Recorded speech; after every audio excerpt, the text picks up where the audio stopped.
Well, Finley Quay is How here you in doing, Dublin. buddy? How are you? Nice Great, to meet man. you, Finley. It's great to be here again. We're doing an interview with Finley with Soundfeed. Finley's in Dublin for one night only. Yeah, You've been many times before, yeah. and it's LEKMK Promotions have organised the night, and it's a pleasure to have you here. Hey, thank you, man. I was just gonna start off with obviously we're coming up to the 20-year anniversary next year of Maverick Strike, 2017. Mm-hmm. It's kind of like science fiction level Isn't it? years we're getting Judge to Dredd. this stage. Yeah, exactly. Yeah. And what is there anything special planned for the 20-year anniversary? Well, good question. I'm certainly going to do some acoustic gigs. Yeah. Just to start for a kickoff. Yeah. Hopefully, we're going to do some live band touring. Cool.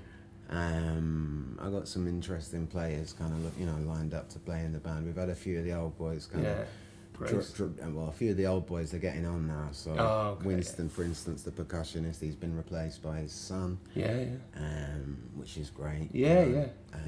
So some of the old members are still there, but there's some Yeah. new guys around on the scene as well. Great. You know. Yeah, keep it fresh. Yeah. So I mean, hopefully it takes this out to Europe.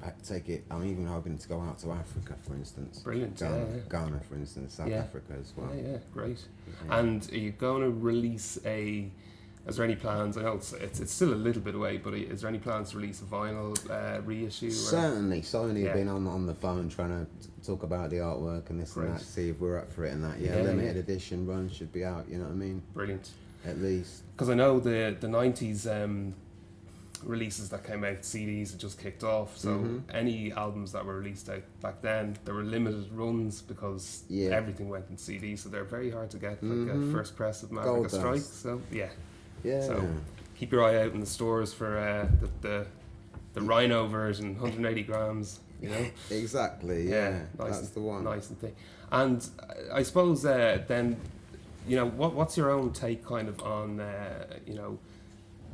I was thinking around when Maverick Strike came out, you know, MTV was still going, but it was just about to kind of finish as a platform basically and start showing reality TV and stuff. But do you think now, if you brought that album out today with, like, you know, obviously you've got a wider audience with the internet, but it's harder to kind of get people to focus in on the target, maybe. On the target, yeah. Whereas on MTV, everyone was watching it. It was the only place. It was kind of almost top of the pre-internet. pops. Yeah, on top of the pops. Yeah. Sure. Do you think it'd be a big challenge if you were starting out today? Do you know, I think about this all the time because people often ask me about it to compare now with then, and whether it's better now than it was then, or vice versa. And you know, I don't think a lot has changed, to be honest. Yeah.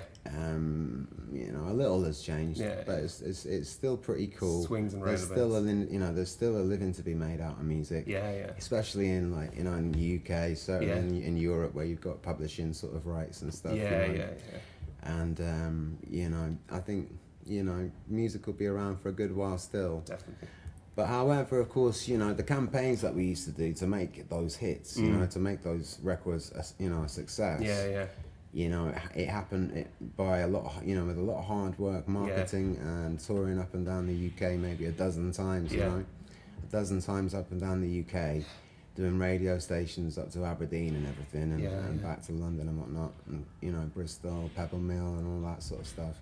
Constantly. And that, you know, student radio in every town. Yeah. And this kind of stuff, you know. It was a bit Spinal Tap at times, but I mean, you know, backstage. Essentially, there was a lot of promo that went into it, and then you had the marketing team sort of looking at the sales figures and gauging how much money they were going to put into the next month's sort of marketing. Based upon the performance. Yeah. You know, so essentially, I remember all that stuff, and that's what made it so big. I think. So you've got to remember, there's a lot of credit due to the record company, as much as we don't really like the record companies that much. You know, it's easy to go. There's a lot to be said for being signed. Yeah, you know? Definitely. Yeah. Nowadays, people can just bang off an email, and that's their promotion, and, you know, social media, a lot easier than traveling. I know about it, you know, more than, you know, I know about it. I know about the exposure I get online from Facebook and stuff like that. Yeah. Compared to say the NME. Yeah, yeah. You know, and Yeah, I'm yeah. quite content to be online with Facebook rather than even think about the NME. Yeah, you know, 'cause exactly. I know I'm reaching people. Yeah, yeah, exactly. And But it's then- more, it's in a straight, there's a disconnect, but at the same time, there is more of a one-on-one feel with fans, I think, on the social media. You know? You have an opportunity to interact there directly, whereas Definitely. NME, it's printed, it's done, and then, you know, 2 weeks later, they've got their next issue out, you know, so. And so you had, after moving on to, after the success of Maverick Strike, you had like three albums out after that. With the last one was 2012's 28th February Road, and you had numerous EPs in between, so you kept the music coming out regularly. Yeah. Did The you momentum was was still going, songwriting, and even, you know, from my own perspective, listening back on the other 3 albums, I really feel that they deserve to kind of, you know, surface again in a way, because you probably, you know, you got slightly I'd say the bar was set very high at the start, and then the critics were maybe, you know. Well, we absolutely smashed it with the first album, but basically had like, basically had license to do whatever I wanted on the second album. Yeah. I was signed to have sort of 100% artistic control, and that's what I kind of exercised. Yeah. You know, and basically was doing everything that I wanted on the second album with no compromises. Yeah. And it's not, you know, that was a fantastic record. It wasn't commercially successful, but it was an amazing, you know, success. Yeah. And then album 3, I kind of knuckled down to try and make a pop record again. Yeah. Similar to sort of Maverick. Yeah, because that was your longest gap between album 2 and 3. And by this time, Sony had sort of gone into a merger with another company. You had a new CEO in, a new head of A&R, a whole heap of changes that went on within Sony. So the relationships and dynamics, you know, were changing within the company. And, and eventually, you know, it was just, I got out of it basically. We parted company on good amicable terms, basically, with no court cases. Yeah, well, they're back in touch now for 20th anniversary, so that's proof of the pudding. And you've played in Ireland a number of times. Is there, I know it's a question that regularly comes up, is there much of a difference between the audiences here and in the UK? I think no, definitely there is. I mean, I hope I'm not generalising, but I find the Irish much more appreciative of music. You know? Similar to the Scots. You know, I'm Scottish at the end of the day, but essentially, you know, London's very quiet these days. Like we used to say, "Can you imagine a world without music?" And it's basically like that now in London. It's like a huge vacuum, silence everywhere. It's unusual because other parts seem busy. Like Brighton's got a very vibrant scene.